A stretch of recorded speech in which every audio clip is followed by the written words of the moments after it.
എല്ലാവർക്കും നമസ്കാരം. ഞാൻ രഞ്ജിത്ത് ആർ കെ തഴവ.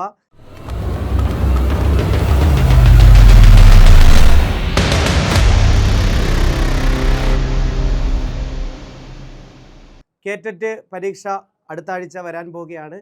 കേറ്ററ്റ് പരീക്ഷയ്ക്ക് തയ്യാറെടുക്കുന്നവർക്ക് വേണ്ടിയുള്ള ഒരു കംപ്ലീറ്റ് ഇംഗ്ലീഷ് റിവിഷൻ വീഡിയോ ആയിട്ടാണ് ഞാൻ എത്തിയിരിക്കുന്നത്. നമ്മുടെ ചലഞ്ചർ ആപ്പിലുള്ള എല്ലാ വീഡിയോസും മൈ ഡിയർ ഫ്രണ്ട്സ് നിങ്ങൾ കാണണം. ടീച്ചേഴ്സ് ആണെങ്കിൽ തീർച്ചയായിട്ടും കാണണം. കാരണം നിങ്ങൾക്ക് പരീക്ഷയ്ക്ക് ഇരിക്കുമ്പോൾ ക്വസ്റ്റ്യൻസ് ഒരു ഫെമിലിയാരിറ്റി തോന്നും. കാരണം അത്രമാത്രം ക്വസ്റ്റ്യൻസ് നമ്മൾ ഡിസ്കസ് ചെയ്യുന്നുണ്ട്. രാജേശ്വരി മിസ്സിൻ്റെ സൈക്കോളജി ചലഞ്ച് ഉൾപ്പെടെ കേറ്ററ്റ് വോയേജ് ഉൾപ്പെടെ എല്ലാ ഭാഗങ്ങളും നിങ്ങൾ കാണുക. എൻ്റെ തന്നെ 6ഓളം ക്ലാസ്സുകൾ ഈ ചാനലിലുണ്ട്. അത് നിങ്ങൾ പ്രയോജനപ്പെടുത്തുക. സോ എല്ലാ മേഖലകളും ടച്ച് ചെയ്ത് ഒരു റിവിഷൻ അതിനുവേണ്ടിയാണ് വന്നിരിക്കുന്നത്. കേറ്ററ്റ് കാറ്റഗറി 1, 2, 3 ഏകദേശം ഇംഗ്ലീഷ് നിലവാരത്തിൽ ചെറിയ വ്യത്യാസങ്ങളുണ്ടെങ്കിലും ടോപ്പിക്ക് സെയിമാണ്. സോ എല്ലാ നിലവാരത്തിലുള്ളവർക്കും പ്രയോജനപ്പെടുത്തുന്ന ക്ലാസ്സുമായിട്ടാണ് വന്നിരിക്കുന്നത്. സോ ക്ലാസ് അവസാനം വരെ കാണുക. റീഡിംഗ് കോംപ്രിഹെൻഷൻ എന്ന് പറയുന്ന ഭാഗം എല്ലാവർക്കും ഉണ്ട്. അത് 6 മാർക്കിന് 10 മാർക്കിന് അങ്ങനെയാണ് ചോദിക്കുന്നത്. KTET category 1, 2, 3. സോ അത് തന്നെയാണ് ആദ്യം തുടങ്ങാൻ പോകുന്നത്. സോ എല്ലാവർക്കും ഒരിക്കൽ കൂടി ഇംഗ്ലീഷ് ക്ലാസ്സിലേക്ക് സ്വാഗതം. ഇംഗ്ലീഷ് റിവിഷനാണ് സ്വാഗതം. സോ മൈ ഡിയർ ഫ്രണ്ട്സ്, ആദ്യത്തെ ചോദ്യത്തിലേക്ക് കടക്കാം. Read the following passage and answer the questions given below. നമുക്കറിയാം, ഒരു പാസേജ് തരും. ഞാനൊരു വലിയ പാസേജ് ഒന്നും ഇവിടെ ഉൾപ്പെടുത്തിയിട്ടില്ല. ഒരു ചെറിയ പാസേജ് മാത്രമാണ് നിങ്ങൾക്ക് വേണ്ടി ഉൾപ്പെടുത്തിയിരിക്കുന്നത്. പാസേജ് 2-3 തവണ വായിച്ചു നോക്കുക, മീനിങ് മനസ്സിലാക്കുക. പൂർണ്ണമായിട്ടുള്ള ഒരു ഐഡിയ ഒന്നും കിട്ടിയില്ലെങ്കിലും നമുക്ക് ചെയ്തു തുടങ്ങാം. കാരണം ഓപ്ഷനിൽ നിന്ന് കണ്ടുപിടിക്കാവുന്നതേ ഉള്ളൂ. ഐഡിയ മനസ്സിലാവാതെ, ഏകദേശമെങ്കിലും ഒരു ഐഡിയ മനസ്സിലാവാതെ ചോദ്യത്തെ അറ്റംപ്റ്റ് ചെയ്യാൻ പാടില്ല. നമുക്കൊന്ന് വായിക്കാം. I was feeling drowsy myself and was wondering if I should go to the pond for a swim. എനിക്ക് നല്ല ടയർനെസ്, ക്ഷീണം അനുഭവപ്പെട്ടു. ഉറക്കം വരുന്ന പോലെ തോന്നി. അതുകൊണ്ട് ഞാൻ ഒരു നീന്താൻ വേണ്ടി പോണ്ടിലേക്ക് പോകാൻ തീരുമാനിച്ചു. When I saw huge black cobra gliding out of a clump of cactus. അവിടുത്തെ ക്യാക്ടസിൻ്റെ കുറ്റിച്ചെടികൾക്കിടയിൽ നിന്നും ഒരു ബ്ലാക്ക് കോബ്ര, ഒരു പാമ്പ്, ഒരു മൂർഖൻ പുറത്തേക്ക് വരുന്നത് ഞാൻ കണ്ടു. At the same time a mongoose emerged from the bushes. അതേസമയം ഒരു കീരി ബുഷസിൽ നിന്ന് ഇറങ്ങി വന്നു. And went straight for the cobra. കോബ്രയുടെ നേർക്ക് ചെന്നു. ഇത്രയേ ഉള്ളൂ. ചെറിയൊരു പാസേജാണ്. അതിൽ നിന്ന് എങ്ങനെയാണ് ചോദ്യങ്ങൾ വരുന്നത്, ഉത്തരം എഴുതുന്നത്. കൂടി വന്നാൽ ഒരു 2-3 പാരഗ്രാഫ് വരും. പക്ഷേ നമ്മൾ വായിച്ച് നോക്കുക. ഇതേ ഐഡിയ തന്നെയാണ്. വായിച്ച് നോക്കുക, നേരെ ക്വസ്റ്റ്യൻ അറ്റംപ്റ്റ് ചെയ്യുക. നമുക്ക് നോക്കാം. ഒന്നാമത്തെ ചോദ്യം സിമ്പിളായിരിക്കും. പാസേജ് ചോദിച്ചത് കഴിഞ്ഞ തവണ കാറ്റഗറി 1, 2, 3 വളരെ സിമ്പിളായിരുന്നു. എല്ലാവർക്കും എഴുതാൻ പറ്റുന്ന സിനോണിം വരെയാണ് ചോദിച്ചത്. ഓക്കെ, ആ മാർക്ക് നഷ്ടപ്പെടരുത്. 10 മാർക്കിന് വരെ കേറ്ററ്റ് കാറ്റഗറി 3ക്ക് ചോദിക്കുന്നുണ്ട്. 1, 2ന് 6 മാർക്കിന് വരെ ചോദിക്കുന്നുണ്ട്. Why did the speaker think of going to the pond. എന്തുകൊണ്ടാണ് പോണ്ടിലേക്ക് പോകാൻ തീരുമാനിച്ചത്? ഫെൽറ്റ് ലോൺലി, ഏകാന്തത അനുഭവപ്പെട്ടു. ഫെൽറ്റ് സാഡ്, വിഷമം അനുഭവപ്പെട്ടു. എവരിവൺ വെൻറ്റ് ഇൻഡോർ, എല്ലാവരും അകത്തുപോയി. ഫെൽറ്റ് ഡ്രൗസി, ഒരു മയക്കം അനുഭവപ്പെട്ടു. ശരിയല്ലേ? മയക്കം അനുഭവപ്പെട്ടത് കൊണ്ടാണ് ഡ്രൗസി എന്ന് പ്രത്യേകം പറയുന്നുണ്ട്. 1 മാർക്ക്. ആൻസർ ഡ്രൗസി എന്നുള്ളതാണ്. Pick a word from the passage which means move out and become visible. പുറത്തേക്ക് വരിക, എല്ലാവരും കാണുക. അതായത് പുറത്തേക്ക് വരിക, അപ്പിയേർഡ് എന്നർത്ഥം വരുന്നൊരു വാക്ക്. പുറത്തു വരുമ്പോൾ വിസിബിൾ ആകുക, ആ അർത്ഥം വരുന്ന വാക്ക് ഏതാണ്? സ്ട്രെയിറ്റ്, നേരെ എന്നാണ്. ഗ്ലൈഡിങ്, ഒഴുകുക എന്നാണ്, തെന്നി മാറുക. ഡ്രൗസി, മയക്കം എന്നാണ്. എമർജ്, കൺവട്ടത്തേക്ക് വരിക, എമർജ്ഡ്, പൊങ്ങി വരിക എന്നാണ്. Answer emerge. Move out and become visible. 1 word ചോദിക്കാൻ സാധ്യതയുണ്ട്. Find the word that can be used as a synonym. Clump എന്ന് പറയുന്ന വാക്കിൻ്റെ അർത്ഥമായിട്ട് ഉപയോഗിക്കാൻ സാധ്യതയുള്ള വാക്ക്. Thicket, branch, leaf, sapling. Clump of cactus എന്നാണ് പറയുന്നത്. ക്യാക്ടസ് ഒരുമിച്ച് കൂടി നിൽക്കുക. അതിനെ വിളിക്കുന്ന പേര് അതിൻ്റെ കൂട്ടം, ആ കുറ്റി. അതായത് ബുഷസ്, അതാണ്. ബ്രാഞ്ച് അല്ല, ഇലയല്ല, ലീഫല്ല. സാപ്ലിംഗ്, തൈ എന്നാണ്, അതുമല്ല. ആൻസർ തിക്കറ്റ്, ക്ലംബിൻ്റെ അർത്ഥം. ക്ലംബ് ഓഫ് ട്രീസ് എന്ന് പറയാറുണ്ട്. മരക്കൂട്ടത്തെ ക്ലംബ് ഓഫ് ട്രീസ് എന്നാണ് പറയുന്നത്. അതിൻ്റെ കളക്റ്റീവ് നൗണാണ്. പഠിച്ചു. Where did the cobra come from. Cobra എവിടെ നിന്നാണ് വന്നത്? നമുക്കറിയാം, bushes, indoors, from the pond, from a clump of cactus. ബുഷസിൽ നിന്ന് വന്നത് മംഗൂസാണ്. ഇൻഡോർസൊന്നുമല്ല, പോണ്ടിന്നുമല്ല, from a clump of cactus. അതാണ് കള്ളിമുൾച്ചെടിയുടെ ഇടയിൽ നിന്നാണ് വന്നത്. Which among the sentence is grammatically correct. ഇനി ഗ്രാമർ ചോദ്യങ്ങളിലേക്ക് പോകുന്നു. 4 ചോദ്യങ്ങളേ ഉള്ളൂ. റീഡിംഗ് കോമ്പറ്റീഷൻ നിങ്ങൾ പേടിക്കുകയേ വേണ്ട. നിങ്ങൾ നല്ലപോലെ വായിച്ചു നോക്കുക. നിങ്ങൾ എത്രമാത്രം ഐഡിയ മനസ്സിലാക്കുന്നു അത്രമാത്രം നിങ്ങൾക്ക് ഉത്തരത്തിലേക്ക് എത്താൻ കഴിയും. നിങ്ങൾ ടീച്ചേഴ്സ് ആണെങ്കിലും ഇനി അല്ലെങ്കിലും പി.എഡ് അതുപോലെ കേറ്ററ്റ് പരീക്ഷയ്ക്ക് തയ്യാറെടുക്കുന്ന ഉദ്യോഗാർത്ഥികളാണെങ്കിലും നിങ്ങളെ സംബന്ധിച്ച് ഈസി ആയിട്ട് കണ്ടുപിടിക്കാൻ പറ്റുന്ന ഭാഗമാണ്. ആ മാർക്ക് നിങ്ങൾ ഒരു കാരണവശാലും നഷ്ടപ്പെടുത്തരുത്. അത് നിങ്ങൾക്ക് കേറ്ററ്റിൻ്റെ യോഗ്യതാ പരീക്ഷയിൽ ഇടം നേടാൻ സഹായിക്കുന്ന മാർക്കാണ്. ഗ്രാമറിലോട്ട് പോകാം. പ്രീവിയസ് ഇയർ ചോദ്യപേപ്പർ തന്നെയാണ്. അത് പ്രീവിയസ് ഇയർ ചോദ്യപേപ്പർ മാത്രമല്ല ഞാൻ ചെയ്യുന്ന, അനുബന്ധമായിട്ട് ആ ടോപ്പിക് ഏതാണ്, ഏതൊക്കെ ടോപ്പിക്കിന് ഇമ്പോർട്ടൻസ് കൊടുക്കണം, ആ ടോപ്പിക്കിൽ നിന്ന് അനുബന്ധമായിട്ടുള്ള കാര്യങ്ങളും പറഞ്ഞായിരിക്കും പോകുന്നത്. സോ 5 മുതൽ 24 വരെയുള്ള ചോദ്യങ്ങൾ നമുക്ക് നോക്കാം. Which among the sentences is grammatically correct. 30 മാർക്കിനാണ് ചോദിക്കുന്നത് ഇംഗ്ലീഷ്. ഗ്രാമാറ്റിക്കലി ശരിയേത്? They was very tired after the long journey. The buildings is tall and majestic. The old lady don't like to go to the park on Sundays. The alley is under construction. സാധാരണ തെറ്റ് തിരുത്താൻ ചോദിക്കുമ്പം ശരിയുള്ള sentence ഏത്, തെറ്റുള്ള sentence ഏതെന്നൊക്കെ ചോദിക്കുമ്പോൾ ഏതെങ്കിലും ഒരു grammar പാർട്ടായിരിക്കും. അത് ഏത് ഗ്രാമർ പാർട്ടാണെന്ന് മനസ്സിലാക്കണം. സബ്ജക്റ്റ് വെർബ് എഗ്രിമെൻ്റ് ആണ് ഇവിടെ. They was, the buildings is, the old lady don't, the alley is. കാര്യം പറയാം. ദേ പ്ലൂറല, വെയർ, തെറ്റ്. ബിൽഡിങ്സ് പ്ലൂറല, ഈസ് അല്ല, ആറ്, തെറ്റ്. ഓൾഡ് ലേഡി സിംഗുലറ, ഡോണ്ട് അല്ല, ഡസ്. ദ അലി സിംഗുലറ, ഈസ്. ആൻസർ കിട്ടി. സബ്ജക്റ്റ് വെർബ് എഗ്രിമെൻറ്റിൽ നിന്നാണ് ചോദിച്ചിരിക്കുന്നത്. സബ്ജക്റ്റ് സിംഗുലർ ആകുമ്പം വെർബും സിംഗുലർ ആയിരിക്കണം, സബ്ജക്റ്റ് പ്ലൂറൽ ആകുമ്പം വെർബും പ്ലൂറൽ ആയിരിക്കണം. പരീക്ഷയ്ക്ക് വേണ്ടി സബ്ജക്റ്റ് വെർബ് എഗ്രിമെൻറ്റുമായിട്ട് ബന്ധപ്പെട്ട് 2-3 ടിപ്സ് പറഞ്ഞുതരാം. ഒന്നാമത്തത്, ഒരു സെൻറ്റൻസ് INGൽ തുടങ്ങിയാലും 2-ൽ തുടങ്ങിയാലും വെർബ് സിംഗുലർ ആയിരിക്കും. സ്വിമ്മിങ് ഈസ് എന്നാണ് പറയുന്നത്, സ്വിമ്മിങ് ആറെന്ന് പറയത്തില്ല. ടു ഹെൽപ്പ് അതേഴ്സ് ഈസ് എന്നാണ് പറയുന്നത്. To help others is not easy. 2-ൽ തുടങ്ങിയാലും INGൽ തുടങ്ങിയാലും വെർബ് സിംഗുലർ ആയിരിക്കും. പുസ്തകത്തിൻ്റെ പേരുകൾ എസ്സിൽ അവസാനിച്ചാലും വെർബ് സിംഗുലർ ആയിരിക്കും. ഒരു പുസ്തകത്തിൻ്റെ പേര് പ്ലൂറലായിട്ട് പറയുക, ഗളിവേഴ്സ് ട്രാവൽസ്, ഗളിവറുടെ യാത്രകൾ, ഒറ്റ പുസ്തകമാണ്, സിംഗുലറാണ്, ഈസ് എന്ന് പറഞ്ഞാൽ മതി. Gulliver's travels is an interesting story. Collective nouns ചേർന്ന് വരുന്ന നൗണുകൾ എപ്പോഴും സിംഗുലർ ആയിരിക്കും. ഇപ്പോൾ ബേർഡ്സ് പ്ലൂറല, പക്ഷേ ബേർഡ്സിൻ്റെ കൂട്ടം പറയുമോ? A flock of birds is ആണോ ആറാണോ എന്ന് ചോദിച്ചാൽ ആൻസർ ഈസ് ആണ്. കൂട്ടം പറയുമ്പോൾ എപ്പോഴും സിംഗുലറാണ്. പഠിച്ചു വെക്കണം. മനസ്സിലായോ? സോ ബോത്ത്, സെവറൽ, ഈ വാക്കുകൾ എപ്പോഴും പ്ലൂറലാണ്. ബോത്ത് ദ സ്റ്റുഡൻസ് ആറെന്നാണ് പറയുന്നത്. സെവറൽ ബോയ്സ് ആറെന്നാണ് പറയുന്നത്. പഠിച്ചു വെക്കുക. സോ ഇനി സബ്ജക്റ്റ് വെർബ് എഗ്രിമെൻറ്റ് വരുവാണെങ്കിൽ അടുത്ത ടിപ്സ് പറഞ്ഞുതരാം. ഒന്നും കൂടെ കാണണം കേട്ടോ. ഞാൻ ഈ പറഞ്ഞ ടിപ്സുകളെല്ലാം ഇമ്പോർട്ടൻ്റാണ്. ദ അലി ഈസ്, അതാണ് correct sentence. 6, the group dash excited about the upcoming trip. Group എപ്പോഴും സിംഗുലറായിട്ടും പ്ലൂറലായിട്ടും ഉപയോഗിക്കും. ഗ്രൂപ്പ് ഈസ് എന്നും പറയും, ഗ്രൂപ്പ് ആറെന്നും പറയും, ഗ്രൂപ്പ് വാസ് എന്നും പറയും, ഗ്രൂപ്പ് വെയർ എന്നും പറയും. ഗ്രൂപ്പിൻ്റെ റൂൾ അറിയണം. ഒറ്റക്കെട്ടായിട്ട് നിന്ന് പറയുവാണെങ്കിൽ ഗ്രൂപ്പ് സിംഗുലറാണ്. ഡിവൈഡ് ചെയ്ത് നിൽക്കുമ്പോൾ ഗ്രൂപ്പ് പ്ലൂറല. ഇവിടെ നോക്ക്, group dash excited about the upcoming trip. വരാൻ പോകുന്ന ട്രിപ്പിനെ കുറിച്ച് ആ ഗ്രൂപ്പ് എക്സൈറ്റഡ് ആണ്. അവരൊറ്റക്കെട്ടാണ്. അവരെല്ലാവരും ഒരുമിച്ച് ആവേശത്തോടെ ഇരിക്കുകയാണ്. ഇപ്പോൾ സിംഗുലറാണ്. സിംഗുലർ വരുന്നത് വാസ് മാത്രമേ ഉള്ളൂ. വെയർ വരുത്തില്ല, വെയറിൻ്റെ വരുത്തില്ല, ആറ് വരുത്തില്ല. രണ്ടാമത്തെ ചോദ്യവും കഴിഞ്ഞ കേറ്റഡ് കാറ്റഗറി 3യുടെ രണ്ടാമത്തെ ചോദ്യവും സബ്ജക്റ്റ് വെർബ് എഗ്രിമെൻറ്റിൽ നിന്ന് തന്നെ ആയിരുന്നു. അതാണ് മനസ്സിലാക്കേണ്ടത്. സബ്ജക്റ്റ് വെർബ് എഗ്രിമെൻറ്റുമായിട്ട് ബന്ധപ്പെട്ട് കുറച്ച് കാര്യങ്ങളൂടെ പറഞ്ഞുതരാം കേട്ടോ. ഇതുപോലെ വരുന്നൊരു റൂളുണ്ട്. കമ്മിറ്റി, ഗവൺമെൻറ്, കൗൺസിൽ, ടീം, ഇങ്ങനെയുള്ള വാക്കുകൾ, ഫാമിലി, ഒരുപാട് അംഗങ്ങളുള്ള ഒരു ഗ്രൂപ്പ്, ഇവ ഒറ്റക്കെട്ടായിട്ട് നിൽക്കുമ്പോൾ വെർബ് സിംഗുലറും ഡിവൈഡ് ചെയ്ത് നിൽക്കുമ്പോൾ വെർബ് പ്ലൂറലുമാണ്. ഇപ്പോൾ കമ്മിറ്റി ലീഡറെ തിരഞ്ഞെടുത്തു, ഒറ്റക്കെട്ടാണ്. Committee is elected. Committee divide ചെയ്ത് നിൽക്കുന്നു, committee are divided in their opinion. മനസ്സിലായല്ലോ? അവിടെ ഡിവൈഡ് ചെയ്ത് നിൽക്കുക, അംഗങ്ങളെല്ലാം സെപ്പറേറ്റ് ആണ്. അപ്പോൾ കമ്മിറ്റി ആർ എന്നാണ് പറയുന്നത്. Committee has elected its leader, committee are divided in their opinion, അങ്ങനെ പറയുന്നത്. My family is living with me, my family have gone to different places. എൻ്റെ കുടുംബം പല വഴിക്ക് ടൂർ പോയിരിക്കുന്നത്, ഹാവ് എന്ന് പറയും. ഡിവൈഡ് ചെയ്ത് നിൽക്കുമ്പോൾ ഹാവ് ആണ് ഉപയോഗിക്കുന്നത്. അത് പഠിച്ചു വെക്കുക.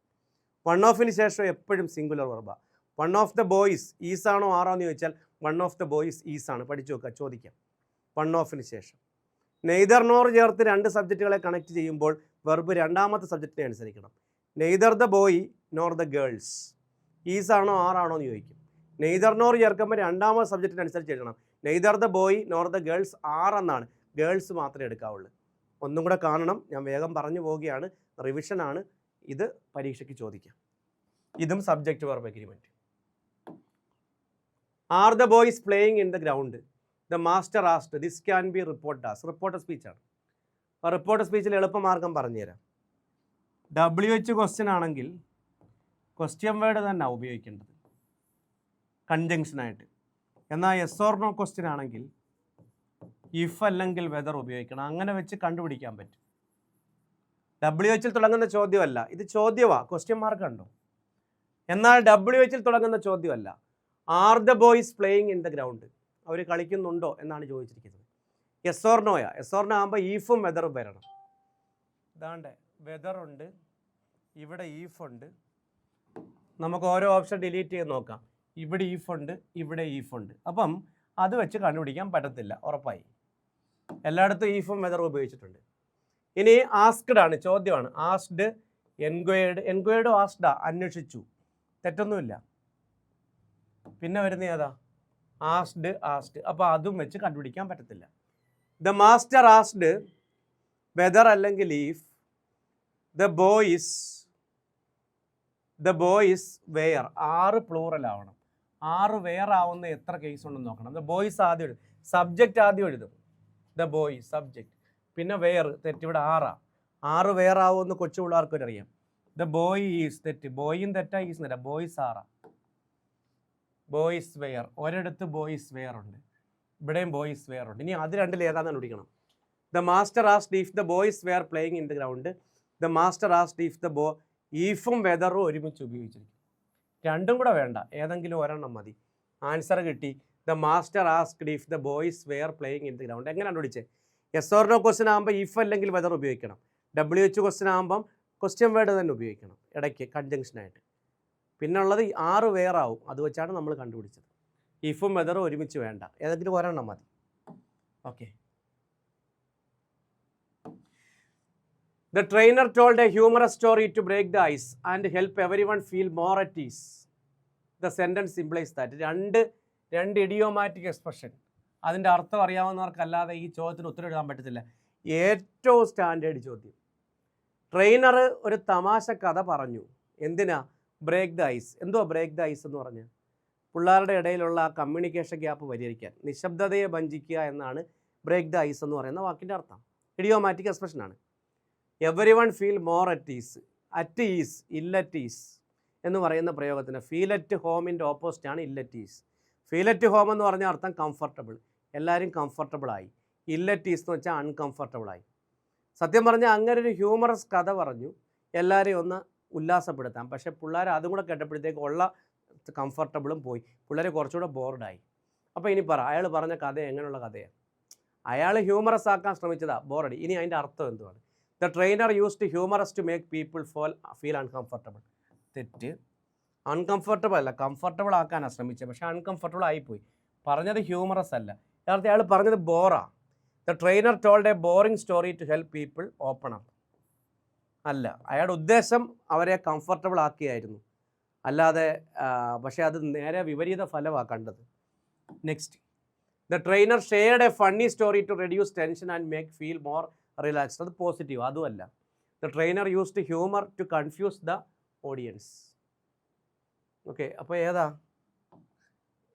ഇത് തന്നെ. The trainer used humour to make people feel uncomfortable. ഏതാണ് കറക്റ്റ്? ഉത്തരം ഒന്ന് നോക്കാം നമുക്ക്. എനിക്കും കൺഫ്യൂഷൻ വരുന്നു. The trainer told a boring story to help people open up. അതാണ് correct. The trainer told a boring story. The trainer told a boring story to help people open up. ഇതാണ് correct. നമ്മൾ confusion ആവണ്ട. അയാൾ ഒരു boring സ്റ്റോറിയാണ് പറഞ്ഞത് അവരെ open up ആക്കാൻ. പക്ഷേ യഥാർത്ഥത്തിൽ അയാൾ ഉദ്ദേശിച്ചത് നല്ല കഥ, ഹ്യൂമറസ് ആണെന്നും പറഞ്ഞാൽ ഉദ്ദേശിച്ചത്. അപ്പോൾ ഇത് തന്നെ കറക്റ്റ്. അതിനകത്ത് ആ സെൻറ്റൻസിൻ്റെ അതേ അർത്ഥം വരുന്ന ഇതാണ്. ഓക്കെ, നല്ല ചോദ്യം. പെട്ടെന്ന് ഉത്തരം കണ്ടുപിടിക്കാൻ പറ്റാത്ത ചോദ്യം. The waiter was kind. അപ്പം ചോദിച്ചത് ഇൻഡയറക്റ്റ് ആയിട്ടാണെങ്കിലും ഡയറക്റ്റ് ആയിട്ട് ഇഡിയംസ് ആൻഡ് ഫ്രേസാണ്. കുറേ ഇഡിയംസ് ആൻഡ് ഫ്രേസ് പറഞ്ഞുതരാം. ഹെർക്കുലിയൻ ടാസ്ക് എന്ന് പറയുന്ന ഇഡിയോമാറ്റിക് എക്സ്പ്രഷൻ്റെ അർത്ഥം ഭഗീരഥ പ്രയത്നം അഥവാ ഡിഫിക്കൽട്ട് ജോബ് എന്നാണ്. Tit for tat, TITTAT, tit for tat, ഉരുളയ്ക്കുപ്പേരി എന്ന് പറഞ്ഞ അർത്ഥം repayment of harm almost in the same way. ഇങ്ങോട്ട് എങ്ങനെ പറഞ്ഞോ അതുപോലെ തിരിച്ചു പറയുന്നതിനാണ് ടിറ്റ് ഫോർ ടാറ്റ് എന്ന് പറഞ്ഞത്. A storm in the tea cup, ചായക്കോപ്പയിലെ കൊടുങ്കാറ്റെന്ന് വെച്ച അർത്ഥം ചെറിയ കാര്യത്തിന് വലിയ പ്രശ്നം ഉണ്ടാക്കുക. Great tension over simple matter. A jack of all trades, സകലകലാ വല്ലഭൻ എന്ന് പറയും. A little of many jobs, എല്ലാം അറിയാം പക്ഷേ അല്പാൽപ്പം മാത്രം. ഡ്രൈവിംഗ് അറിയാം, പാചകം അറിയാം, എല്ലാം അറിയാം പക്ഷേ അല്പാൽപ്പം മാത്രം. അതിനാണ് സകലകലാ വല്ലഭൻ, a jack of all trades എന്ന് പറയുന്നത്. ഓക്കെ. വൈൽഡ് ഗൂസ് ചേസ്, കാട്ടുകോഴിയെ ഓടിച്ചാൽ കിട്ടാൻ പാടാണ്. Useless attempt. Wild goose chase എന്ന് പറയുന്ന ഇഡിയോമാറ്റിക്സിൻ്റെ അർത്ഥം യൂസ്ലെസ് അറ്റംപ്റ്റ് എന്നാണ്. പഠിച്ചു വെക്കുക. സോ മൈ ഡിയർ ഫ്രണ്ട്സ്, നിങ്ങൾ കേറ്ററ്റ് പരീക്ഷയ്ക്കും LP പരീക്ഷയ്ക്കും തയ്യാറെടുക്കുന്നവരാണെങ്കിൽ എൻ്റെ ഒരു ഇംഗ്ലീഷ് ബുക്കുണ്ട്. നിങ്ങൾക്ക് വളരെ വളരെ വളരെ ഗുണപ്രദമായിരിക്കും. അതിനകത്ത് സിമ്പിൾ ഇംഗ്ലീഷ് ഗ്രാമർ, പ്രത്യേകിച്ച് ടീച്ചേഴ്സൊക്കെ പഠിപ്പിക്കുന്നവരൊക്കെ ഉണ്ടെങ്കിൽ അവർക്ക് സ്കൂളിൽ ഉപയോഗിക്കാൻ പറ്റുന്നൊരു പുസ്തകമാണ്. ആ പുസ്തകം അതിനകത്ത് 600ഓളം ഇംഗ്ലീഷ് ടിപ്സുകളൊക്കെ ഉൾപ്പെടുത്തിയിട്ടുണ്ട്. വേണ്ടവർ 9847928178 എന്ന നമ്പറിൽ വാട്സപ്പ് ചെയ്താൽ ഞാനത് അയച്ചു തരാം. ഓക്കെ, മറക്കണ്ട. സോ ഇനിയുള്ള പരീക്ഷകൾക്ക് ഗുണപ്രദമായിരിക്കും. The waiter was kind but the customer was quite rude. Identify the word which cannot replace rude. The waiter was kind, waiter kind ആയിരുന്നു, ദയാലുവായിരുന്നു. പക്ഷേ കസ്റ്റമർ ഭയങ്കര റൂഡായിരുന്നു. അപ്പോൾ റൂഡെന്ന് പറയുമ്പോൾ ഒരു നെഗറ്റീവ് അർത്ഥമാണ്. അപ്പം റൂഡെന്ന് പറയുന്ന വാക്കിനെ റീപ്ലേസ് ചെയ്യാത്ത വാക്കേത്? ഇംപൊളൈറ്റ് നെഗറ്റീവാ, അറഗൻ്റ് ധിക്കാരി നെഗറ്റീവാ, അൺപ്ലസൻറ്റ് നെഗറ്റീവാ. ആൻസർ റെസ്പെക്റ്റ്ഫുൾ, അതൊരു പോസിറ്റീവ് വേർഡാണ്. റൂഡെന്ന് പറയുന്ന വാക്കുമായിട്ട് ഒരിക്കലും ചേരാത്ത വാക്കാണ് ബഹുമാനമുള്ള, ബഹുമാനത്തോടെ എന്ന് പറയുന്ന വാക്ക്. സോ സിനോണിമാണ് ചോദിച്ചിരിക്കുന്നത്. സിനോണിമോ അൻറ്റോണിമോ ഉറപ്പായിട്ടും ചോദിക്കും. നിങ്ങൾക്ക് 30 ചോദ്യം ഉണ്ടായതുകൊണ്ട് എന്തായാലും സിനോണിം അൻറ്റോണിം ഒഴിവാക്കില്ല. കഴിഞ്ഞ കേറ്ററ്റ് കാറ്റഗറി 1, 2, 3 മൂന്നിലും ഇതുണ്ടായിരുന്നു. Identify the news headlines which relates to the environmental agenda. നമ്മുടെ സാധാരണ PSC പരീക്ഷകളിൽ നിന്നും വ്യത്യസ്തമായിട്ട് ചോദിക്കുന്ന ഒരു ചോദ്യമാണ്. ഏതെങ്കിലും ഒരു ടോപ്പിക്ക് വന്നിട്ട് അതുമായിട്ട് ബന്ധപ്പെട്ട ന്യൂസ് പേപ്പർ ഹെഡ്ലൈൻ ഏത്, അതുമായിട്ട് ബന്ധപ്പെടാത്ത ന്യൂസ് പേപ്പർ ഹെഡ്ലൈൻ ഏതെന്ന് ചോദിക്കും. ഇവിടെ നമ്മൾ പഠിച്ചു വെക്കേണ്ട ടോപ്പിക്കാണ് എൻവയോൺമെൻറ്റൽ അജണ്ട. പരിസ്ഥിതിയുമായിട്ട് ബന്ധമുള്ള ന്യൂസ് പേപ്പർ റിപ്പോർട്ട് ഏതാണ്? Global leaders gather for historic climate summit. കിട്ടിയല്ലോ. ബാക്കിയുള്ളതിന് ഒന്നും കൂടെ ഒന്ന് നോക്കിയാൽ മതി. ക്ലൈമറ്റ് എന്ന് പറയുന്ന കാലാവസ്ഥ എൻവയോൺമെൻറ്റിലുമായിട്ട് ബന്ധമുള്ളതാണ്. സിമ്പിൾ ചോദ്യമാണ്. ആദ്യം തന്നെ ഓപ്ഷൻ കൊടുത്തു എന്നുള്ളതാണ് ഇവിടെ പറ്റിയൊരു തെറ്റ്. ആദ്യം കൊടുത്തില്ലായിരുന്നേ കൺഫ്യൂഷൻ ആയേനെ. Tech giants report record profits amid rising consumer demand.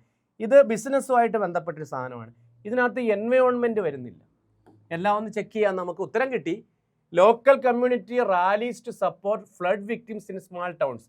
ഇത് രാഷ്ട്രീയപരമായ സാമൂഹ്യപരമായ ഒരു വിഷയമായിട്ട് ബന്ധപ്പെട്ടതാണ്. അതും എൻവയോൺമെൻ്റ് അല്ല. വേൾഡ് കപ്പ് ക്വാളിഫയർ കേൾക്കുമ്പോൾ അറിയാം സ്പോർട്സ് ആണ്. സോ ഇത് നിങ്ങൾക്ക് ചോദിക്കും. ഇത് സാധാരണ PSC KS പരീക്ഷകൾ വരെയുള്ള പരീക്ഷകൾക്ക് ചോദിക്കത്തില്ല. എൻവയോൺമെൻറ്റൽ ഇഷ്യൂ ആയിട്ട് ബന്ധപ്പെട്ട ഒരേ ഒരു സാധനമേ ഉള്ളൂ. Global leaders gather for historic climate summit. Climate കാലാവസ്ഥ അതാണ്. അപ്പം എൻവയോൺമെൻറ്റൽ അജണ്ടയാണ് ശരി ഉത്തരം. നെക്സ്റ്റ്, അപ്പോൾ ന്യൂസ് പേപ്പർ ഹെഡ്ലൈൻസ് ചോദിക്കും. പേടിക്കേണ്ട, നല്ലതുപോലെ ഒന്ന് വായിച്ചു നോക്കിയാൽ നിങ്ങളെപ്പോലുള്ള ക്വാളിഫൈഡ് ആയിട്ടുള്ള ഉദ്യോഗാർത്ഥികൾക്ക് എളുപ്പം കണ്ടുപിടിക്കാൻ കഴിയുന്നത് തന്നെയാണ്. The crowd enjoyed the performance. എന്താണ് ടാഗ്? ക്വസ്റ്റ്യൻ ടാഗിൽ സഹായക്രിയ ഇല്ലെങ്കിൽ, സഹായക്രിയ ഇല്ല, ഈസാമാർ വാസ്വെയർ ഒന്നും ഇല്ലെങ്കിൽ അതിനകത്ത് ഡൂവോ ഡെസോ ഡിഡ് ആയിരിക്കും. അതിലേതാന്ന് കണ്ടുപിടിച്ചാൽ തന്നെ ഉത്തരം കിട്ടും. മെയിൻ വെർബിനെ പ്രസൻ്റ് ആണെങ്കിൽ, ഇപ്പോൾ എൻജോയ് എന്നാണെങ്കിൽ ഡൂവ, എൻജോയ്സ് എന്നാണെങ്കിൽ എസ് ഉണ്ടെങ്കിൽ ഡെസ്സ. ഇനി അതിൻ്റെ പാസ്റ്റ് ആണെങ്കിൽ, ഏതെങ്കിലും ഒരു വെർബിൻ്റെ പാസ്റ്റ് ആണെങ്കിൽ ഉത്തരത്തിൽ ഇഡ. ഇതായിരിക്കും ഏറ്റവും എളുപ്പ മാർഗം. നിങ്ങൾ വേറെ ഒന്നും ആലോചിക്കണ്ട. അപ്പോൾ ഡിഡ് ദേ ഉണ്ട്, ഡിഡിൻ്റെ ദേ ഉണ്ട്. ഇനി ഡിഡ് ദേ വരുന്നത് നെഗറ്റീവ് ആകുമ്പോഴാണ്, ഡിഡിൻ്റെ ദേ വരുമ്പോൾ പോസിറ്റീവ് ആകുമ്പോഴാണ്. സെൻറ്റൻസ് പോസിറ്റീവാണ്, നോട്ടൊന്നും ഇല്ല. അപ്പോൾ ടാഗ് നെഗറ്റീവ് ആയിരിക്കണം. ക്വസ്റ്റ്യൻ ടാഗ് ഓപ്പോസിറ്റ് ആയിട്ടായിരുന്നു. സെൻറ്റൻസ് പോസിറ്റീവ് ആണെങ്കിൽ ടാഗ് നെഗറ്റീവ്, സെൻറ്റൻസ് നെഗറ്റീവ് ആണെങ്കിൽ ടാഗ് പോസിറ്റീവ്. ഡിഡിൻ്റെ ദേ. അപ്പോൾ ഇതൊന്ന് പഠിച്ചു വെച്ചോ, ഇത് ചോദിക്കാൻ സാധ്യതയുണ്ട്. ക്വസ്റ്റ്യൻ ടാഗുമായിട്ട് ബന്ധപ്പെട്ട കുറച്ച് ടിപ്സ് പറഞ്ഞുതരാം കേട്ടോ. ലെറ്റസ് എന്ന് തുടങ്ങിയാൽ ഷാൾ വി എന്നെഴുതണം. പ്ലീസ് ലെറ്റസ് എന്ന് തുടങ്ങിയാൽ വില്ല് യു എന്നെഴുതണം. ഒന്ന് നോട്ട് ചെയ്ത് വെച്ചോണേ.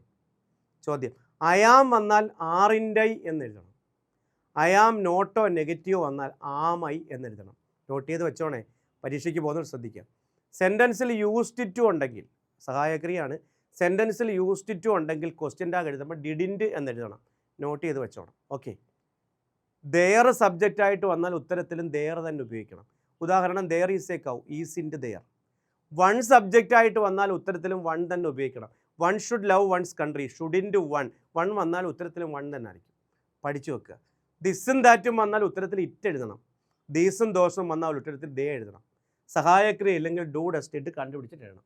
ഞാൻ ഒറ്റത്തവണ പറയുന്നുള്ളൂ, കാരണം നിങ്ങൾ ഒന്നും കൂടെ കണ്ടാൽ മതി. റിവിഷനാണ്, അതുകൊണ്ടാണ് ഞാൻ ഓടിച്ച് പറഞ്ഞു പോകുന്നത്. സമയം എനിക്കും നിങ്ങൾക്കും വിലപ്പെട്ടതാണ്. ഞാൻ നിങ്ങളുടെ സമയം കളയാൻ ഉദ്ദേശിക്കുന്നില്ല. One among the words given is correctly spelt. ഇതിനകത്ത് ഒരെണ്ണം ശരിയായിട്ടുള്ള സ്പെല്ലിങ്, ബാക്കിയെല്ലാം തെറ്റാണ്. ഡെഫിനറ്റ്ലിയുടെ സ്പെല്ലിങ് തെറ്റാണ്. ഡെഫിനറ്റ്ലി എന്ന് പറയുന്ന സ്പെല്ലിങ് എന്താണ്? ഡെഫിനറ്റ്ലി. ഒക്കേഡ്, ഒക്കേഡിൻ്റെ സ്പെല്ലിങ് എങ്ങനെ വരും? OCCURRED. ഒക്കേഡ് 2 R ഉണ്ട്. Separately correct, SCPARATLY, separately. Supersede എന്ന് പറയുന്ന വാക്കിൻ്റെ സ്പെല്ലിങ്, സൂപ്പർ സ്പീഡ് എന്ന് പറയുന്ന വാക്കിൻ്റെ സ്പെല്ലിങ്, സൂപ്പർസീഡിൻ്റെ വാക്ക് നിങ്ങൾ തന്നെ കമൻറ്റ് ചെയ്യുക എന്താണ് കറക്റ്റ് സ്പെല്ലിംഗ് എന്ന്. സെപ്പറേറ്റ്ലി ആണ് ശരിയായ വാക്ക്. ചോദ്യം ഒന്നുകൂടെ വായിച്ച് നോക്കിക്കോ. One among the words given is correctly spelled. ഒരെണ്ണം മാത്രം എടുത്ത് ശരി, ബാക്കിയെല്ലാം തെറ്റാ. സൂപ്പർ സ്പീഡിൻ്റെ സ്പെല്ലിംഗ് നിങ്ങൾ കമൻറ്റ് ചെയ്യണം. Okay, next. സ്പെല്ലിംഗ് പഠിക്കുമ്പോൾ ചോദിക്കാൻ സാധ്യതയുള്ളത് സൂപ്രണ്ടൻറ്റ്, സൂപ്പർ ഇൻറ്റൻഡൻറ്റ്. ചോദിക്കാൻ സാധ്യതയുള്ള കുറച്ച് ഞാൻ പറഞ്ഞുതരാം. ആർക്കിയോളജി, ARCH, ആർക്കെന്ന് എഴുതിയിട്ട് AE എന്ന് എഴുതണം, archaeology. Omelette, OMELETTE, omelette. Settlement, SETTLEMENT. Bouquet, BOUQUET, bouquet. ഒന്ന് ശ്രദ്ധിച്ചോണം, ബൊക്കെ. Paediatrician, PAEDIATRICIAN, paediatrician. ഇവിടെ ഞാൻ ഒക്കേഡ് എന്ന് പറയുന്ന സ്പെല്ലിംഗ് എഴുതിയായിരുന്നു. ഒക്കേഡിന് 2 C ഉണ്ടോ എന്ന് ചെക്ക് ചെയ്തേക്കണേ. കാരണം ഒക്കേഡിന് 2 C ഉണ്ടെന്നാണ് എൻ്റെ ഓർമ്മ. 2 C ഉണ്ടോ എന്ന് ചെക്ക് ചെയ്യണം കേട്ടോ. 2 R ഉണ്ട് എന്നുള്ളത് ഉറപ്പാണ്. Next. The word accommodative has dash syllable. Super ചോദ്യമാണ്, ഫോണറ്റിക്സ് ആണ്. ഇത് കണ്ടുപിടിക്കാനുള്ള എളുപ്പമാർഗ്ഗം ഞാൻ പറഞ്ഞുതരാം. ഇപ്പോൾ ഉദാഹരണത്തിന് സിലബിൾ എത്ര എണ്ണം ഉണ്ടെന്ന് ചോദിക്കും. 1 ആണോ 2 ആണോ 3 ആണോ 4 ആണോ 5 ആണോ? എന്തുവാ syllable? Smallest unit of A language. ഈ ഒരു മാർക്ക് നിങ്ങൾക്ക് നഷ്ടപ്പെടത്തില്ല. ഞാനൊരു ഉദാഹരണം കാണിക്കാം. എക്സാമിനേഷൻ എന്ന് പറയുന്ന വാക്കിനകത്ത് എത്ര സിലബിളുണ്ട്? കഴിഞ്ഞ തവണ ചോദിച്ച വാക്ക് ഇമാജിനേറ്റീവ് എന്ന് പറയുന്ന വാക്കിനകത്ത് എത്ര സിലബിളുണ്ട്? ഒരു സിമ്പിൾ വേർഡ് കൊളീജ്, നമ്മൾ കോളേജ് എന്ന് പറയും. കൊളീജ് എന്ന് പറയുന്ന വാക്കിനകത്ത് എത്ര സിലബിളുണ്ട്? സിലബിളിൻ്റെ എണ്ണം കണ്ടുപിടിക്കാൻ വവൽ സൗണ്ടിൻ്റെ എണ്ണം നോക്കിയാൽ മതി. അവിടെ ശ്രദ്ധിക്കേണ്ട ഒരു കാര്യം, ഇത് എക്സാമിനേഷൻ ഇങ്ങനെ എഴുതുന്നത്, എക്സാമിനേഷൻ. കണ്ടോ, ഇതാണ് ഫോണറ്റിക്സ്.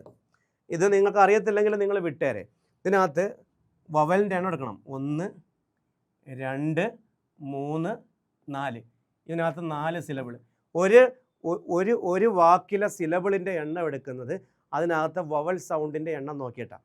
പക്ഷേ അവിടെ ഏറ്റവും നിങ്ങൾ ശ്രദ്ധിക്കേണ്ട ഒരു കാര്യം, ഈ അവസാനം വരുന്ന കണ്ടോ, ഈ ഉണ്ടോ, നമ്മൾ സ്പെല്ലിംഗ് എഴുതുമ്പോൾ ഈ അവസാനം വരുന്ന ഈ വവലാണെങ്കിലും ഇത് സൗണ്ടിൽ വരുന്നില്ല. അതുകൊണ്ട് ഇത് കുറച്ചേ എടുക്കാവുള്ളൂ. ഇപ്പോൾ കോളേജ് കണ്ടോ, ഈ വരുന്നില്ല. കോളേജ് എന്ന് എഴുതുന്നത് ഇങ്ങനെ, കൊലിജ് എന്ന് എഴുതുന്നത്. ഇതിനകത്ത് ഒറ്റ സിലബിളേ ഉള്ളൂ. കണ്ടോ, 2 സിലബിൾ, ഓയും ഐയും. കൊലിജ് എന്ന് എഴുതുന്നത്. നമ്മൾ വായിക്കുന്നത് കോളേജ്, യഥാർത്ഥ ഉച്ചാരണം കൊലിജ്. ഈ അവസാനം വരുന്ന ഈ നമ്മൾ കൗണ്ട് ചെയ്യുന്നില്ല. ഇത് 2 സിലബിൾ. ഇമാജിനേറ്റീവിനകത്ത് എത്ര സിലബിളുണ്ട്? എക്സാമിനേഷനകത്ത് 4 സിലബിൾ. ഇമാജിനേറ്റീവ് ചോദിച്ചതാ കഴിഞ്ഞ കേറ്ററ്റ് കാറ്റഗറി 2ൻ്റെ ചോദ്യം. ഇമാജിനേറ്റീവിനകത്ത് എത്ര സിലബിളുണ്ട്? IAIAT.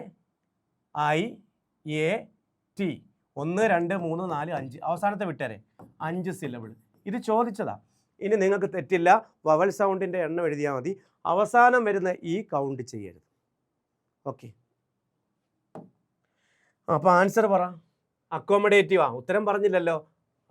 1 O 2 O 3 A 4 I 5.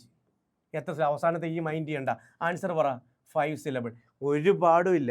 നിങ്ങൾ ഇനി ഫോണറ്റിക്സ് ഒന്നും പഠിക്കാൻ പോകണ്ട. ഇത് ചോദിക്കും. ഇത് 3 കാറ്റഗറിക്കും ചോദിച്ചു. നെക്സ്റ്റ്, ഞാൻ വേഗം പറഞ്ഞു പോവാം, സമയം കുറവാണ്. The man decided to give up smoking because of his wife's pregnancy. What does the underlined word mean? Give up എന്ന് പറഞ്ഞാൽ എല്ലാവർക്കും അറിയാം, ഉപേക്ഷിക്കുക. അബാൻഡൻ എന്നാണ് അർത്ഥം, ഉപേക്ഷിക്കുക. ആൻസർ ഇതിനകത്ത് കാണും. The stop doing. ഇതാ ശരി, സ്റ്റോപ്പ് ഡൂയിങ് ആണ് ശരി. ഉപേക്ഷിക്കുക, എന്തെങ്കിലും ചെയ്യുന്നത് നിർത്തുക. ഇൻക്രീസ് അല്ല, ഗിവ് എവേ. ഗിവ് എവേ എന്ന് പറഞ്ഞാൽ ഡിസ്ട്രിബ്യൂട്ടാണ്. ഡിസ്ട്രിബ്യൂട്ട്. ഗിവ് അപ്പ് ഉപേക്ഷിക്കുക, give away distribute. Give in എന്ന് പറഞ്ഞ അർത്ഥം സറണ്ടർ. സറണ്ടർ. ഞാൻ പറയുന്ന ഒന്ന് എഴുതി വെച്ചു. പുട്ട് ഓൺ വെയർ ധരിക്കുക, പുട്ട് ഓഫ് പോസ്റ്റ് പോൺ മാറ്റി വെക്കുക, പുട്ടപ്പ് വിത്ത് ടോളറേറ്റ് സഹിക്കുക, പുട്ടാൻ എൻഡ് ടു സ്റ്റോപ്പ് ധരിക്കുക, പുട്ടപ്പ് ബിൽഡ് ഓർ സ്റ്റേ നിർമ്മിക്കുക താമസിക്കുക. ഒന്നുകൂടെ കേട്ടെഴുതണേ. പുട്ട് ബൈ സേവ് സമ്പാദിക്കുക, put forth use or produce നിർമ്മിക്കുക, പുട്ട് അക്രോസ് ആശയവിനിമയം നടത്തുക, call on visit a place, visit a person, call at visit a place, carry ഓണും ഗോ ഓണും കീപ്പ് ഓണും കണ്ടിന്യൂ. എന്തുവാ? Carry on, go on, keep on, continue. ഇനി മറക്കരുത്. ഇതൊന്ന് എഴുതി വെച്ചേക്കണേ. പരീക്ഷയ്ക്ക് പോകുന്നതിന് മുമ്പ് ഒന്ന് നോക്കിക്കൊണ്ട് പോയാൽ മതി. ഒന്നുകൂടെ കാണണം ഈ ക്ലാസ്, കാരണം പറഞ്ഞുകൊണ്ട് നിൽക്കാൻ എനിക്ക് സമയമില്ല. ശ്രദ്ധിക്കുക. The proverb don't count your chickens before they hatch. അതായത് കോഴിക്കുഞ്ഞുങ്ങൾ വിരിഞ്ഞ് വരുന്നത് വരെ ഒരിക്കലും ചിക്കൻ്റെ എണ്ണം എടുക്കരുത് എന്ന് പറഞ്ഞ അർത്ഥം, നമ്മളൊരു ബിസിനസ് തുടങ്ങുമ്പം ആദ്യം ലാഭത്തെക്കുറിച്ച് ചിന്തിക്കരുത്. കോഴിക്കുഞ്ഞുങ്ങൾ ചിലപ്പോൾ 50 മുട്ട അടവച്ചാൽ അത് വിരിഞ്ഞ് വരുന്നത് എത്ര ആയിരിക്കും? 25 എണ്ണം ആയിരിക്കും. അതിനകത്ത് ബാക്കി പരുന്തും എല്ലാം കൊണ്ടുപോയതിന് ശേഷം ബാക്കി നമുക്ക് അവസാനം കിട്ടുന്ന 2 എണ്ണം ആയിരിക്കും. ചുരുക്കി പറഞ്ഞാൽ നമ്മുടെ കയ്യിൽ വരുന്നത് വരെ ഒന്നിനെക്കുറിച്ചും പ്രതീക്ഷ പാടില്ല എന്നാണ്. ഇനി അർത്ഥം പറ. Be patient and wait for results before making plans. Always have a backup plan. No. The next, it is better to start with your future preparations. Never put all your eggs into one basket. ഇതാണ് correct. Be patient and wait for results before making plans. Be patient and wait for results before making plans. Always have a... The proverb don't count your chickens before they hatch means. അതിൻ്റെ അർത്ഥമാണ് ചോദിച്ചിരിക്കുന്നത്. Correct. Never put all your eggs in one basket എന്നല്ല correct. ഇതാണ്. Be patient and wait for results before making plans. Patient ആയിരിക്കണം. നമ്മൾ ഒരിക്കലും ഒന്നും പ്രതീക്ഷിക്കാതെ വർക്ക് ചെയ്യുക. അതാണ് correct. I dash an old photo album while cleaning the cupboard. Cupboard clean ചെയ്യുന്ന സമയത്ത് അപ്രതീക്ഷിതമായിട്ട് ഓൾഡ് ഫോട്ടോ ഡാഷ് കണ്ടുമുട്ടി. അപ്രതീക്ഷിതമായിട്ട് കണ്ടു. അൺഎക്സ്പെക്റ്റഡ് ആയിട്ട് മീറ്റ് ചെയ്യുന്നതിനെ കെയിം അക്രോസ് എന്നാണ് പറയുന്നത്. Come across. കമിൻ എന്ന് പറഞ്ഞാൽ എൻ്റർ. നമ്മൾ പറഞ്ഞില്ല കമിൻ അകത്തേക്ക് വരൂ. കമിൻ എന്ന് പറഞ്ഞാൽ എൻ്ററാണ്.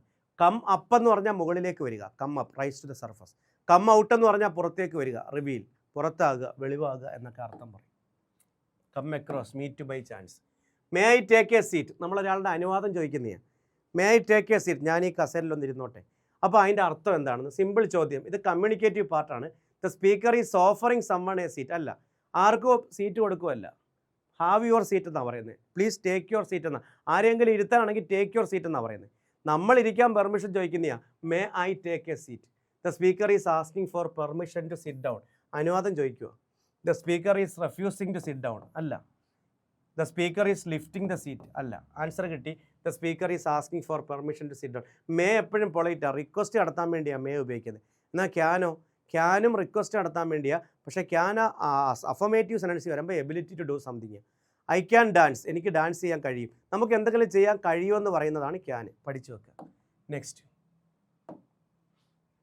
The chef prepared delicious meals every evening. The passive form of the sentence is every evening delicious meals is prepared. Passive voice ആണ്. പാസീവ് വോയിസ് ആകുമ്പം ദ ഷെഫാണ് സബ്ജക്റ്റ്, പ്രിപ്പയേഴ്സ് ആണ് വെർബ്. V1. ഡെലീഷ്യസ് മീൽസ് പ്ലൂറലാണ്. അപ്പോൾ delicious meals എന്നും പറഞ്ഞ് തുടങ്ങണം. Delicious meals എൻ്റെ കൂടെ ഈസ് അല്ല ആറാണ്. ഇനി ഉത്തരം പറ. ഡെലീഷ്യസ് മീൽസ് ആർ പ്രിപ്പയർഡ് എന്ന് വരുന്ന ഏതെങ്കിലും ഓപ്ഷൻ ഉണ്ടോ? ഇതാണ് നടക്കുന്നത്. The delicious meals are prepared by the chef every evening. Active passive വോയിസുമായിട്ട് ബന്ധപ്പെട്ട് 2-3 ടിപ്സ് പറഞ്ഞുതരാം. ചോദ്യത്തിൽ ING വന്നാൽ ഉത്തരത്തിൽ ബീയിങ് വരണം. എന്തുവാ? ചോദ്യത്തിൽ ING വന്നാൽ ഓപ്ഷനിൽ ഉത്തരത്തിൽ ബീയിങ് വരണം. എഴുതി വെച്ചു. ഹാസും ഹാവും ഹാടും വന്നാൽ എന്തുവാ? ഹാസും ഹാവും ഹാടും വന്നാൽ ഉത്തരത്തിൽ ബീൻ വരണം. എന്താ വരണം? ബീൻ വരണം. ശ്രദ്ധിച്ചോണം. ഓക്കെ, ഇത് രണ്ടും ഒന്ന് നോട്ട് ചെയ്ത് വെച്ചോ. പരീക്ഷയ്ക്ക് ചോദിക്കും. തീരാൻ പോകുകയാണ്. I wish I could dash runs faster than anyone else. Ran faster than anyone else. Running faster than anyone else. Run faster than anyone else. I wish I could പഠിച്ചു വെക്കുക. മോഡൽ ഓക്സിലറി വെർബായ will, would, shall, should, may, might ഇവയ്ക്ക് ശേഷം എപ്പോഴും വെർബിൻ്റെ base ഫോമാണ് ഉപയോഗിക്കേണ്ടത്. Present runs S വരത്തില്ല. Ran past വരത്തില്ല. റണ്ണിങ് ING വരത്തില്ല, റൺ എന്നേ വരൂ. I could eat, I could play, I could work, I could write. ഒരിക്കലും റൈറ്റ്സ് എന്നോ റൈറ്റിംഗ് എന്നോ റോട്ട് എന്നോ ഒന്നും വരത്തില്ല. Answer run. അതറിയാമെങ്കിൽ ആൻസർ ഉത്തരത്തിലേക്ക് എത്താൻ വളരെ എളുപ്പമാണ്. She has been working in the company since 2005. Has been working, present perfect continuous tense. പാസ്റ്റിൽ തുടങ്ങി പ്രസൻറ്റ് കണ്ടിന്യൂ ചെയ്ത് ഫ്യൂച്ചറിൽ അവസാനിക്കുന്നു. ഈ സെൻറ്റൻസിൻ്റെ അർത്ഥം 2015 മുതൽ അവൾ ആ കമ്പനിയിൽ ജോലി ചെയ്യുന്നു എന്ന് വെച്ചാൽ അർത്ഥം അവൾ ഇപ്പോഴും ആ കമ്പനി ജോലി ചെയ്യുന്നു, നാളെയും ജോലി ചെയ്യാം. പാസ്റ്റിൽ തുടങ്ങി പ്രസൻറ്റ് കണ്ടിന്യൂ ചെയ്ത് ഫ്യൂച്ചറിൽ. ഈ സെൻറ്റൻസിൻ്റെ അർത്ഥം എന്താണെന്ന് സിമ്പിൾ ബാലിശമായ ഒരു ചോദ്യമാണ്. ഈ സെൻറ്റൻസിൻ്റെ അർത്ഥം ഇതിനകത്തുണ്ട്. പിന്നെ എന്തിനാണ് ഇത് വീണ്ടും അർത്ഥം ചോദിക്കുന്നത്? She started working in the company in 2015 and has just stopped. തെറ്റ്, അവൾ നിർത്തിയിട്ടില്ല. She has been working in the company from, ഇതാണ് കറക്റ്റ്. 2015 മുതൽ അവൾ അവിടെ ജോലി ചെയ്തു വരുന്നു, ഇപ്പോഴും അവളോടുണ്ട്. അടുത്ത 2 ഓപ്ഷൻ നോക്കാം. She worked at the company only in 2005. തെറ്റാണ്, 2015 മാത്രമേ അവൾ ജോലി ചെയ്യുള്ളൂ. ഇല്ല. She will start working at the company in 2005. അല്ല, 2015 അവൾ ജോലി തുടങ്ങും, അതൊന്നുമല്ല. ആൻസർ കിട്ടി. Answer she has been working in the company from 2015 onwards. സത്യം പറഞ്ഞാൽ ബാലിശമായൊരു ചോദ്യമാണ്. ആ ചോദ്യം ഒന്നിലേക്കും വിരൽ ചൂണ്ടുന്നില്ല. ആ ചോദ്യത്തിൽ തന്നെ ഉത്തരമുണ്ട്. A dash of migrating birds. Dash of ആണ്. ഡാഷ് ഓഫ് കളക്റ്റീവ് നൗണാണ് വൊക്കാബുലറി ചോദിച്ചത്. ടീം ഓക്സൺ ആണ്. കാളകളുടെ കൂട്ടം പ്ലേയേഴ്സ്, കളിക്കാരുടെ കൂട്ടത്തെയാണ് ടീം എന്ന് പറയുന്നത്. സാം ഫ്ലൈസ് ആണ്. തേനീച്ചകളുടെ കൂട്ടം ബീസ്, ഈച്ചകളുടെ കൂട്ടത്തെയൊക്കെ പറയും. ഫ്ലോക്ക് ബേർഡ്സ് ആണ്. ടൂറിസ്റ്റ് ആണ്, ടൂറിസ്റ്റിൻ്റെ കൂട്ടം, ടൂറിസ്റ്റ് ഇവരുടെയൊക്കെ കൂട്ടത്തെയാണ് ഫ്ലോക്ക് എന്ന് പറയുന്നത്. ബേർഡ്സ് ആയതുകൊണ്ട് ഉത്തരം ഫ്ലോക്ക് ആണ്. ക്ലസ്റ്റർ എന്തിൻ്റെ കളക്റ്റീവ് നൗൺ ആണെന്ന് നിങ്ങൾ കമൻറ്റ് ചെയ്യണം. ഇനി ഞാൻ പറയുന്നത് ശ്രദ്ധിച്ചേക്കണം. മൗണ്ടൻ്റെ കളക്റ്റീവ് നൗൺ ചെയിൻ ആണ്. ഔൾ, മൂങ്ങയുടെ കളക്റ്റീവ് നൗൺ എന്താണ്? പാർലമെൻ്റ് ആണ്, വെറൈറ്റീസ് ആണ്. ക്ലംബ്, ട്രീസിൻ്റെ കളക്റ്റീവ് നൗൺ ക്ലംബാണ്, ഞാൻ മുമ്പേ പറഞ്ഞില്ലേ. ക്ലച്ച്, മുട്ട, എഗ്ഗിൻ്റെ കളക്റ്റീവ് നൗൺ ക്ലച്ചാണ്, പഠിച്ചു വെക്കുക. സ്റ്റാർ, നക്ഷത്രങ്ങളുടെ കളക്റ്റീവ് നൗൺ കോൺസ്റ്റലേഷനാണ്. എലിഫൻറ്റ്, കന്നുകാലികൾ ഇവയുടെ collective noun cattle, buffalo, cow ഇവയുടെ എല്ലാം കളക്റ്റീവ് നൗൺ ഹേർഡാണ്. എന്താണ്? ഹേർഡാണ്. പട്ടിവർഗത്തിൽപ്പെട്ട എല്ലാത്തിൻ്റെയും കളക്റ്റീവ് നൗൺ പാക്കാണ്. Pack of dogs, pack of hounds വേട്ടപ്പട്ടികൾ, പാക്ക് ഓഫ് ഫൂൾസ് ചെന്നായ, പാക്ക് ഓഫ് ആസ് കഴുതകളുടെ കളക്റ്റീവ് നൗൺ പാസ്സാണ്, പാക്കാണ് കഴുതകളുടെ, ആസ്. കാർഡ്, ചീട്ടിൻ്റെ കളക്റ്റീവ് നൗൺ എന്താണെന്നറിയാം? ചീട്ട്. കാർഡുകളുടെ കളക്റ്റീവ് നൗൺ ഡെക്ക് എന്നും പറയും, പാക്ക് എന്നും പറയും. പാക്കും ഡെക്കും, പാക്ക് ഓഫ് കാർഡ്സ് എന്നും ഡെക്ക് ഓഫ് കാർഡ്സ് എന്നും പറയും. ഒന്നുകൂടെ കാണണം, എഴുതി വെച്ച് പരീക്ഷയ്ക്ക് പോകുന്നതിന് മുമ്പ് നോക്കിക്കൊണ്ട് പോകണം. 24 ചോദ്യങ്ങളേ ഉള്ളൂ. ദാണ്ട് ഇപ്പോൾ അവസാനിക്കും. The mountain was absolutely breathtaking. The sentence suggest that. Super ചോദ്യം, എല്ലാം കമ്മ്യൂണിക്കേറ്റീവ് പാർട്ടാണ്. സെൻറ്റൻസിൻ്റെ അർത്ഥം ബ്രെത്ത് ടേക്കിംഗ് എന്ന് പറഞ്ഞാൽ ശ്വാസം അടക്കി പിടിച്ചിരുന്ന് കാണുന്ന കാഴ്ച അത്രമാത്രം വണ്ടർഫുൾ, അത്രമാത്രം നമ്മളെ ആങ്സൈറ്റി ആക്കുന്ന, അല്ലെങ്കിൽ നമ്മളെ നമ്മളെ ഇൻട്രസ്റ്റിംഗ് ആക്കുന്ന ഒരു സീനിനെയാണ് ബ്രെത്ത് ടേക്കിംഗ് സീൻ എന്ന് പറയുന്നത്. ആ മലനിര ബ്രെത്ത് ടേക്കിംഗ് ആണെന്ന് പറഞ്ഞ അർത്ഥം the mountain was so large that it was hard to see. കാണാൻ കഴിയത്തില്ലെന്നല്ല. The mountain was very huge and unremarkable, അത് വരാം. The mountain was so beautiful that it left the observer in awe. ഇതാണ് correct. വളരെ ആവേശത്തിലാക്കുന്നു, അതായത് വളരെ beautiful ആണ്, അതുമാത്രമല്ല അവനെ ആവേശത്തിലാക്കുന്നു. The mountain was too difficult climb, കയറാൻ പറ്റാത്തതല്ല. പിന്നുള്ള ഒരെണ്ണം ചാൻസ് ഇതാണ്. The mountain was very huge and unremarkable. ഈ വാക്ക് അവിടെ ചേരുന്നില്ല. വെരി ഹ്യൂജ് ആണെന്ന് പറയുന്നില്ല, മല വലുതാണെന്നൊന്നും പറയുന്നില്ല. മൗണ്ടൻ വാസ് ബ്രെത്ത് ടേക്കിംഗ് എന്ന് പറഞ്ഞാൽ അതിൻ്റെ കാഴ്ച മനോഹരമാണ്. ഇറ്റ് വാസ് വെരി ബ്യൂട്ടിഫുൾ എന്നുള്ളതാണ്, ഏവ് ഇൻസ്പയറിംഗ് എന്നുള്ളതാണ് കറക്റ്റ് വാക്ക്. അതുകൊണ്ടാണ് ആ ഉത്തരത്തിലേക്ക് നമ്മൾ എത്തിയത്. നെക്സ്റ്റ് അവസാനത്തെ ചോദ്യം. The sight of the accident was disturbing. ആക്സിഡൻറ്റിൻ്റെ കാഴ്ച ഡിസ്റ്റർബിങ് ആയിരുന്നു. Which of the following can best replace disturbing. ഇവിടെ ഡിസ്റ്റർബിങ് ശല്യപ്പെടുത്തുക എന്നാണ്. പക്ഷെ നമുക്കറിയാം നമ്മുടെ മനസ്സിനെ ഡിസ്റ്റർബ് ചെയ്യുന്നൊരു വാക്കായിട്ടാണ് ആ സെൻറ്റൻസിൽ ഉപയോഗിച്ചിരിക്കുന്നത്. അതിന് റീപ്ലേസ് ചെയ്യാൻ കഴിയുന്ന വാക്കേത്? കാമിങ് ശാന്തമായിരുന്നു, പ്ലസൻറ്റ് സന്തോഷമുള്ളതായിരുന്നു, എൻ്റർടൈനിങ് നമ്മളെ ആസ്വാദ്യകരമാക്കുന്നതായിരുന്നു. ഇത് മൂന്നും ഒരിക്കലും ഒരു ആക്സിഡൻറ്റ് സീൻ കാണുമ്പം മനുഷ്യന് തോന്നത്തില്ല. അൺസെറ്റിങ് എന്ന് പറയുന്ന വാക്കാണ് ഡിസ്റ്റർബിങ്, അരോചകമായ, ശല്യപ്പെടുത്തുന്ന എന്നർത്ഥം. അവസാന ചോദ്യത്തിലേക്ക് കടക്കുന്നു. ലാസ്റ്റ് ചോദ്യം. I will meet you in dash hour at dash university. എച്ചിൽ തുടങ്ങുന്ന വാക്കുകൾ എച്ച് ഉച്ചരിക്കുന്നില്ലെങ്കിൽ ആനായിരിക്കും, ആൻ അവർ. ആൻസർ ആൻ ആണ്. എച്ച് ഉച്ചരിക്കുവാണെങ്കിൽ ഹിസ്റ്റോറിയൻ, എച്ച് ഉച്ചരിക്കുന്ന വാക്കാണെങ്കിൽ അത് എയും ആയിരിക്കും. യൂണിവേഴ്സിറ്റി എന്ന് മാത്രം വന്നാൽ എ ആണ്, യൂണിവേഴ്സിറ്റി. എന്നാൽ യൂണിവേഴ്സിറ്റിയുടെ പേര് വന്നാൽ ദയാണ്. The university of Kerala, the university of Kannur. എന്നാൽ അത് തിരിച്ചു പറയുക, കേരള യൂണിവേഴ്സിറ്റി, കണ്ണൂർ യൂണിവേഴ്സിറ്റി, മഹാത്മാ, സ്ഥലപ്പേര് ആദ്യം പറഞ്ഞിട്ട് പറയുമ്പോൾ ആർട്ടിക്കിൾ ഉപയോഗിക്കേണ്ട കാര്യമില്ല. യൂണിവേഴ്സിറ്റി എന്ന് മാത്രം പറഞ്ഞാൽ എ, മഹാത്മാഗാന്ധി യൂണിവേഴ്സിറ്റി എന്ന് പറഞ്ഞാൽ no article, university of Kannur, university of Kannur തിരിച്ചു പറയുമ്പോൾ ദ ഉപയോഗിക്കണം. പഠിച്ചു വെക്കുക. Okay. So my dear friends, അവസാനിക്കുന്നില്ല. വെള്ളിയാഴ്ച വൈകുന്നേരത്തിൽ ലൈവ് മാരത്തോൺ വീഡിയോ ആയിട്ട് ഞാൻ, രാജേശ്വരി മിസ്, വിശാഖ് സാറ്, ശ്രീകുട്ടി നിങ്ങളുടെ മുമ്പിലേക്ക് എത്തുകയാണ്. Don't miss it. So my dear friends, ക്ലാസ്സിനെ കുറിച്ചുള്ള അഭിപ്രായങ്ങൾ കമൻറ്റ് ചെയ്യുക. പുസ്തകം വേണ്ടവർ മേടിക്കുക. തൽക്കാലത്തേക്ക് വിടവാങ്ങുന്നു. കമൻറ്റ് ചെയ്യാൻ മറക്കരുത്. Bye from Ranjith R K, Thazhava.